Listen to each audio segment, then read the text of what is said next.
haflaan kun immoo kan rakka eenyuti yoo keessan taate kan duniyaatu biti haflaan kun maalirra dhaabbateeti haflaan kun godhame yoo keessan taate duniyaatu aruuza ettee nu yaamte nuti aruuza dhufne haflaan son taane har'a aruuza dhufne jechuudha. Fuula jaartii yoo amma aruuza na godhan tibira eeywanii fuudha. Irratti fuudhuu ni feeta disita. Jaartii fi irra deebanii fuudhu maal rakkoo qabu? Maal rakkoo qabu? Maal gootare? Maallaqaan sikkanu jiru wanni itti taphachuu jiru tokko kanatti. Maallaqa bara naafisi ergammachuu ta'e nyaata. Amriitii jaan bultuma amriitiin bultate. Abriimo keetiin biraa laakiin har'a aruuza akka kanaa gootu fina jiru. Haasoo kanaa kullaa gurra kanarra na yaa'ute naafatu. Sidamna yuuraree. Assalamu alaikum warahmatullahi wabarakatuh. Daawwattoota hordoftoota keenya ammallee waan addaati jira natti fakkaata. Daawwattoota hordoftoota keenyaan assalamu alaikum jedhan. Assalamu alaikum warahmatullahi wabarakatuh. Hayyee wa alaikum salaam warahmatullahi wabarakatuh. Isin jalaa jennee jira nutiisi. Wanni nasitti isin jaameef galatoomaadha. Baga dhuftanii isin hundinuu maashaallah asitti argamu tanaaf hedduu isin gammadee hedduun isin jaalladha. Assalamu alaikum warahmatullahi wabarakatuh. Kabajamtoota jaallatamtoota hordoftoota duniyaatu hundi keessanuu akka nagaa fayyaa keessanii ammas bakka jirtaniif nageenya rabbii guddaa si waliin haa jiraatu isiniif haa baay'atacha. Akkuma baranne haflaan walitti deebinee dhufneetti jirra. Haflaan kun immoo kan rakka eenyuti yoo keessan taate kan duniyaatu biti haflaan kun maalirra dhaabbateeti haflaan kun godhame yoo keessan taate duniyaatu aruuza ettee nu yaamte nuti aruuza dhufne haflaan son taane har'a aruuza dhufne jechuudha. Beelloo dhiyeessa jira. Abbaan mana isii eessa jira miizuliin eessa jirti akka tan taate isiitu as baasa isiitu nutti hima nuti waan beeynu qabnu jechuudha nuti aruuza yaamamneetti kan dhufne jechuudha. Aruuza ammootu haala kanatti akkamitti gootanii namni akkanatti miti aruuza ka godhatu miizee biraan tarrisee beelloo fa'aa uffatee suufa uffatee akkasitti dhufaa yoo keessan taate haati godhattee barbaadde waan feete uffachuu baatte nuti wanni nu galchuun jiru aruuza ettee nu yaamte nuti aruuzisii dhufne. Kun amma aruuza yaani ni jiraami. Aruuza yaani aruuzni kun beetee warra darajaa qaba. Aruuza guddaa sanitti hin godha. Gaafaan aruuza duraa godhadhu kanaan goo.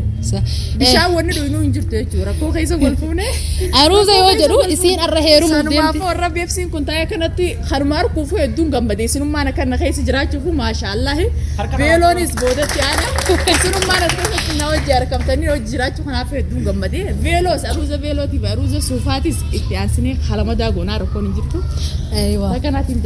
Isiin arra heerumuu deemti wanni arra aruuza dhuftaniif maali jechuun keessa hin oolu isiniif hin ibsa bakka sanitti isiin heerumteeti nama ilmaan qabu amata kudhan turtee jirti saniif isaan eega wal fuudhanii turanii jiranii nuutuu quban qabne wal fuudhuu isaanii nummootu abbaa manaa isii arra akka haareetti wal agarre waan ta'eef arra wal fuudhisuu deemna maaliif isiin isin yaamte koo tan taate isiin nu beeyti nuti abbaa manaa isiin beenu isii beeyna isiin nu beeyti saniif isiin nu yaamte duraan dhiiraan nama yaama akkamitti dhalaan isiin yaamti akka hin jenneefi saniifi maalirra dhaabbattee akka haflaa gootee abbaan manaa kee hoo quba qabaayii miizoliin kee hoo eessa beeloon kee hoo meetii si gaafanna ka. Beeloo fideetiin jira. Miliseenis. Kun amma daawwattoota kiyyaami miliseenis qophaa'ee jira. Abbaan mana keetii hoo yaani inni nu yaamne beektaa amma si beeynaa si nu yaamne. Maali nu yaamun? Waan inni isin beekuuf anumaa isin yaame inni namaa hedduun beeku. Amma kanaafuu aruuza godhannaatti. Aywa aruuza. Abbaan mana si as baasa. Abbaa mana keetii. Aruuza kana kiyyaatti isa kana. Aruuza. Aruuza kee dhufne. Aruuza maali? Aruuza kee dhufne aruuza kee dhufne. Anaatti madaabbadhu. Jaartiin teekki jette. Ayyee. Abbaa mana kiyyaa jaalatamaa fi kabajamaa. Ayyoo. An sadarkaa isaa wal fageessee ilaalu. Gaafa wal fuune sadarkaa gabbuutuu keessa wal fuuneetti. Ayyee. Amma immoo sadarkaa kana geenye jirra guddannee jirra. Gara YouTube illee dhufnee ol guddannee jirra waan ta'eef akka ajaa'ibatti wal fuunee beeloo walitti uwwifnee gaafuma sana akka jaaloo wal fuunee aruuza lamma darra deebi'ee eessi jira aruuza laa gaafa san bar namu mala sadii kanaatu dhufee qameetu kaanuu godhanii aruuza hala nam tokko dhaan guyyuma sani irra deebii godhi fire guyyuma sani laa rakkoon qabu kun bar waa isin qofaa miti kun qaboon aruuza kana maa aruuzni kana akkam aruusi kabajlee si jechuun dhufnatti ni nu warra deemtaa keessumaa fuudhee gar fuuteen beela mee nama kana lakkaa nama kana barra deebii aruuza godhi namni kun akka qabee laachitti si jecha bar akkam jechuudha gaa tan mana fuusu jechuudha teetu basi fuusu yoo tibiraan qabaatan ala wasaala ati fedha maali tabiraan kaajeen jira. Haareewwanfachuun rakkoon qabu. Fedha jaartii biraan. Haareewwanfachuun rakkoon qabu. sun tana fuudha jaartii yoo amma aruuza na godhan tibira eeywanii fuudha irratti fuudhuu ni feeta disisa. Dhaab mee dhaggeeffadhu dhaab mee dhaggeeffadhu. Sarpiraayis godhu jirti ati irratti fuudhuu feeta. Jaartii fi irra deebanii fuudhuun maal rakkoo qabu? Rakkoon qabu. Maal rakkoo qabu? Rakkoon qabu. Ayyee maal gootare? Isuma kana Boo Amma kanaafuu ija teenya duratti as dhaabbattanii. durjiree nutti hin baasin haa. Haa wayi naa gale. Asitti maaliif naa gale beektaa? Inni tabiraa qopheeffatee jira. Guyyaan si fuudha ruusa siin goone. Nangone, ansi malee nama biraatu na Nama meeqa?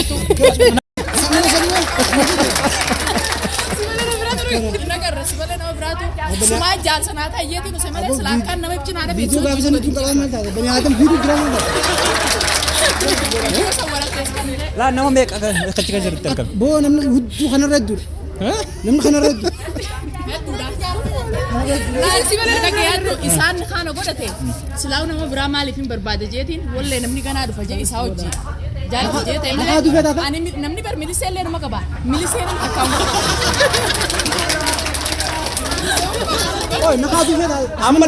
Amma dhaggeeffadhu nama akka barbaadetti laal yoo milisee nama godhachuu barbaaddes. Kana ruuza si fuuru jira. Maaltu si dhagame mata qofa irratti waan si dhagame qofa nuyi. Waan dur hin jirreen baasu galatoomachuu maal jechuudha? An fuudhee amma tokko gara yoo haaree na fuusiftan alusara. Tabira tokko qopheeffattee qabda silaa sapiraayis. Amma dhageessa. Maal tuqlu qaban aruusa keessi yoo naqode aruusa ismaan tafuusitaniin fuudhu ismaan naaf duqata aruusa goote. Naaf tuqlu qaban. Siini abbaa barkiyyaa qaalii waan akka. Amma na dhagee. Amma dhaggeeffadhu viidiyoon maramu jirta laal. Viidiyoos maramu jirta. Jaalaltiin tu Tokko farratti viidiyoos maramu jirta. Sitti ni mana. Sittiin fokka daamee na laal. Haaree Irra deebiin laal ammas. Maamlaa kana qopheesseetiin laal bikka irra jiru kana laal. hablaan qabatee adeeman jennee. Kafatee adiin xiyyaabsiteeti uummanni hundi nu echa dhufanii. Anaa sokkana nakka. Bar Dubaay irra godheechu jira. Mee intalti naa qopheessite yaa aruusa Mana citaa keessa naa gootee bikka jiru laaleera. sharaa keessattuu asii godhu sharaa keessattuu asii godhu. Karaa keessa har'a laal gaal sadarkaan ani irra si fide laal. Hayyamtee sira harka lamee. Isaanis hin jiru. Aruusa sharaa keeyimaa keessattuu osoo si fuudhe aruusni guyyuma takka. Saniif waan ta'eef. Keeyimaan maal keeyimaan? Sharaa. Sharaa. Mana citaa dhiisi sharaa keessattuu osoo fuudhe aruusni si guyyuma sani. Dhumate. Guyyuma sani hin godhe. Laa irra deebiin godhachuu marqoo. Hin dhageenya kaa dur hin jirreen baasu na jedhu. Sharaa keessa jiru mana galu jira. Sharaa keessa naa gootee sharma sanin si wajjin taa. Sharma keessa nu birii ta'e wajjin taa. Sharaa keessa osoo wajjin taphattu maal bakka nan ta'u ta'e. Haflaan kun kafatee ati bakka baarii nan jenne ta'u. Hablaan kiyyaa fitaati. Osoo naan maratiin akkanuu kaatee haflaa maallaqa baastee gootee haflaan kiyyaa fakkaata jechuun maal jechuudha. Dire. Walla maallaqaan si kannu jiru wanni taphachuu jiru akka kanatti. Maallaqa bara naafisi ergammachuu ta'e nyaata. Arrasuma mul'annee kana kaameraa irra sawwaramnee qilleensa irra gadhiifamu. Amriitiin bultuma amriitiin bultate. Abrimo keetiin bulaa laakiin har'a aruuza akka tanaa gootu fina bitu. Haasoo kanaa kun gurra kanarra na yaa'ute naafate wala gara. Namaa diddee deemu deemtaa ta'in aruuza naa godhi yoo hojii. Kootu dhaabadhu. Kootu deeffadhu waa kootu. Abbaa mana gadi. Laa deeffadhu deetem. Aboo kootu. Abdii. Kootu kootu kootu. Tabiraasi qopheessina akkuma ati jette san tabiraasi qopheessina jirame. Tabiraasi qophaa'e. Tabiraasi qopheessina. Ajaa'iba. Niin dheertu dheettee kasi barbaadu. Amalan. Tabiraasi qopheessina. Kabajaan taa'ilala. Tabiraa qopheessite. Tabiraan fedaa jire. Ati tabiraa fedaati. Nama fuudha haarama fuudha malee irdee biin fuudha jechuun dhageenya. Tabiraatiin si fuusa yaani. Kalaas dubbii garree jirra taa'eetti illee deemi. Dubbii garree jirra. Ka qopheessine san dhagaa ijoollees fidaa waan san. Ati si qopheessine lan Kasi qopheessine ni fuudhame tafeeteewu. Tabira fuudhuu dhufte. Dhaggeeffadhu. Duraan kutte. Tafeeteewu ni fuudhame. Irraan baate. Lama fuudhuu osoo hin taane jaartii ta'e gammachiisu sapiraayis goota dhiifteeti tabiraa ta'e nan deebite. Wayii na fuudhu nan jettee aruusa si godhette aruusa na goonaan jaartii haaree hafe aruusas walman na godhu gotte. Asirra gawaan goonuu jira. Dhaaluma taatee tasiin sii fidde ni fuudhame. Dhaaluma taatee tasiin sii fidde. Ijaan qabnee soo. Kootu mee kootu. Waan nuti sibiila siif taa'ame. Jaartii lammataa feetame dhaggeeffadhu. Waan nuti sibiila siif taa'ame. Akkami jaartii haaraa feetame. Adal malaaltan lafi dargaa. Dhaaluma taanaan kaasa. Barsi finne. Isuma dhalaa taanaan. Dhaaluma taanaan. Waan isiin ta'in. Asbaasaaf yaadda. Kalaas. Ummanni diina bara silaa nama namataniif. Dabaa fi dabaa. As abdii dhiifama nuuf godhi. Dhiifama haadha mana keetiitiif godhi. Jaartii biraa qopheessinee waan jirru. Jaartii sana wajjin deebina. Viidiyoo lammaffaa irratti jaartii isaa tajaajiltii godhuuf deemnu san masaaruun akka dhuftu nu faana turaa isin jennaa viidiyoon kun xumuramee jiraati. Baay'ee.